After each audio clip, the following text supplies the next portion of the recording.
रांची जिला के कांके में एक बहुत ही दुखद घटना घटी है, गैंग रेप हुआ है। उसके मद्देनजर विभिन्न पॉलिटिकल पार्टीज अपने अपने ओपिनियंस रख रहे हैं, लेकिन कांग्रेस इस मुद्दे को बहुत गंभीरता से उठा रही है। आज ही भूतकाल सहाय ने अपनी बात रखी है मीडिया के सामने में। हमारे साथ इस वक्त किशोरनाथ सादे सर जुड़े हुए हैं। महिलाओं की स्थिति झारखंड में क्या दिन पे दिन बदतर होते जा रही है? क्या वो आज कांग्रेस आज अपना एजेंडा इसी के आसपास रख रही है?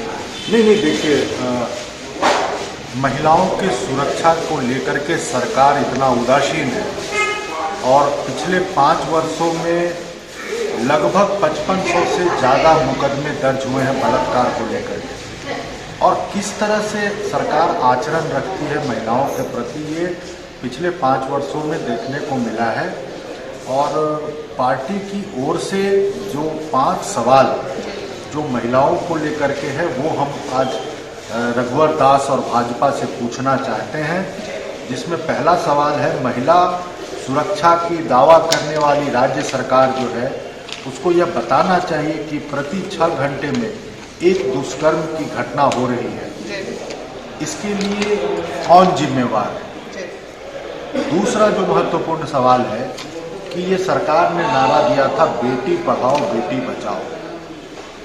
राज्य सरकार का असली चेहरा को सबने देखा है जब आंदोलन कर रही आंगनबाड़ी सहिया सेविका को रात के अंधेरे में पुरुष पुलिसकर्मी के द्वारा बेरहमी से पीटा गया और उनके साथ अत्याचार किया गया। अगर प्रजातंत्र में वो अपनी मांग धरना प्रदर्शन के माध्यम से नहीं करेंगे तो और कैसे करेंगे? कल की घटना जो घटी है, जिसकी चर्चा आपने किया कांके का, इससे दुखद माननीय मुख्यमंत्री का आवास से महज 4 किलोमीटर की दूरी में महिला का अगवा किया जाता है, छात्रा का, और दुष्कर्म की घटना को अंजाम दिया जाता है। पूरे 10 लोगों ने गैंग रेप को अंजाम दिया। तो ऐसी घटना के लिए कौन जिम्मेवार है? क्या माननीय मुख्यमंत्री को इसकी जिम्मेवारी नहीं लेनी चाहिए? महिला दुष्कर्म के उपरांत निर्मम हत्या लगातार इस राज्य में हुई है।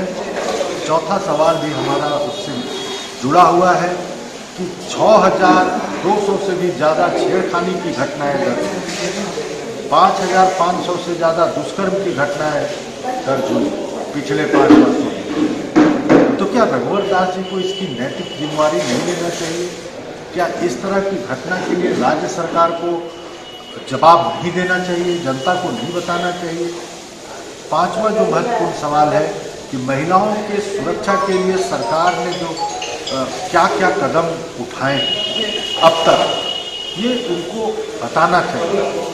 चुनाव का वक्त है, लेकिन वो राज्य से जुड़ी हुई बातों की चर्चा ना तो उनके केंद्रीय नेता मंच से करते हैं और न माननीय रघुवर दास जी करते हैं।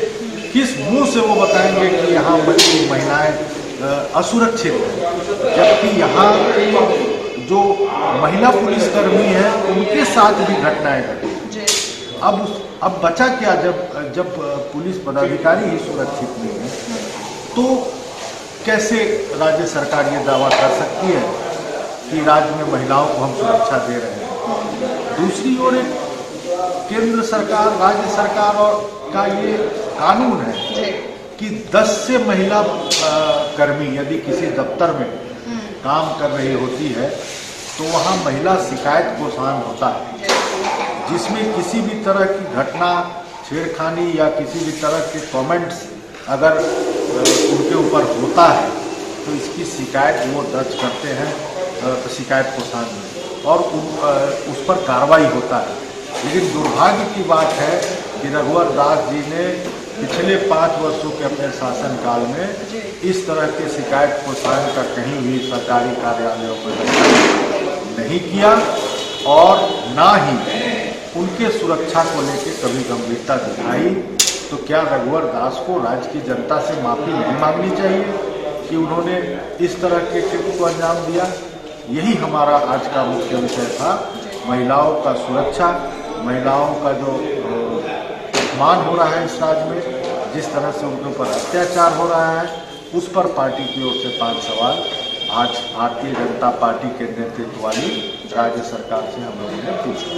एक मेरा टेक्निकल सवाल ये है कि जो ये 5 सवाल आप रखते हैं, भारतीय जनता पार्टी जवाब क्यों नहीं दे रही है? क्योंकि मैं कहीं पे भी ये चीज़ देख नहीं रही कि वो आपको संतुष्ट कर रही है जवाबों से, या कोशिश भी कर रही है यहाँ पे कि वो जवाब दे। देखिए, मेरे सवालों का वो जवाब दे ना दे ये उनकी नैतिकता है, लेकिन पिछले 5 वर्षों में अगर वो शासन काल में रहे हैं, ये बड़ी दुहाई देते हैं कि हम पूर्ण बहुमत के स्टेबल सरकार हमने दिया है, तो क्या राज्य की जनता आने वाले 30 नवंबर से जो मतदान होगी उसमें ये मूल्यांकन नहीं करेगी कि हमने 5 वर्षों में क्या खोया क्या पाया?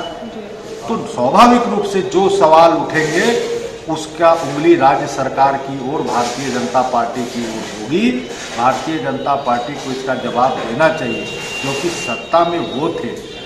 जब उनसे सवाल पूछे जाते हैं तो वो उल्टा सवाल हमसे पूछते हैं। हमारी क्या जिम्मेवारी है? हमने विपक्ष में रहते हुए सरकार के हर गलत जो कार्यक्रम थे, उनके जो गलत निर्णय थे, उसका हम लोगों ने पुरजोर विरोध किया। साथ ही साथ जो सवाल हम पूछ रहे हैं, क्या ये सवाल राज्य की जनता के मान सम्मान और उनके हितों से जुड़ा हुआ नहीं है? और अगर जनता के प्रति सरकार की जवाबदेही नहीं है तो ऐसे राज्य सरकार को दोबारा जो नारा दे रहे हो, उनको सत्ता में आने की कोई नैतिकता नहीं बनती है, और राज्य की जनता ऐसे लोगों को सत्ता से बाहर करेगी।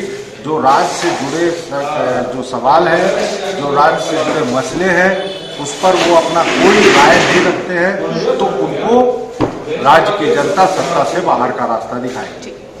ये हमारे साथ जुड़े हुए थे कांग्रेस प्रवक्ता किशोरनाथ साहदेव। साफ तौर पे इन्होंने आंकड़ों के साथ बताया, हर 6 घंटे पे करीबन 6000 से ऊपर छेड़खानी के मामले एक दिन में। कोई कम आंकड़ा नहीं है ये, आप खुद सोचिए कितना दर्दनाक आंकड़ा रखा जा रहा। अगर इसके बाद भी सत्ता पक्ष जवाब देने को तैयार नहीं है तो आखिर इसको क्या माना जाएगा? बहरहाल इंतजार हमें है कि वो जवाब जरूर दे, क्योंकि ये महिलाओं से जुड़ा हुआ मामला है। सुबह भी हमने आपको दिखाया था महिलाओं से जुड़ा हुआ मामला। सुरक्षा के मद्देनजर जो पिंक ऑर्डर चलती है, उन ड्राइवरों की क्या हालत है, उन ड्राइवरों की क्या मांग है सरकार से। इसके बावजूद अगर सरकार अपने आंख और कान दोनों ही बंद कर दे तो ऐसे में सरकार को क्या माना जाएगा? हम उम्मीद करते हैं इसका फैसला आप बहुत अच्छे तरीके से करेंगे और हमें कमेंट बॉक्स में जरूर बताएंगे। आपके कमेंट का हमें इंतजार है। आप लगातार सिटी पोस्ट देखते रहे। सिटी पोस्ट झारखंड विधानसभा से जुड़ी हुई हर छोटी खबर आप तक पहुंचाता रहेंगे।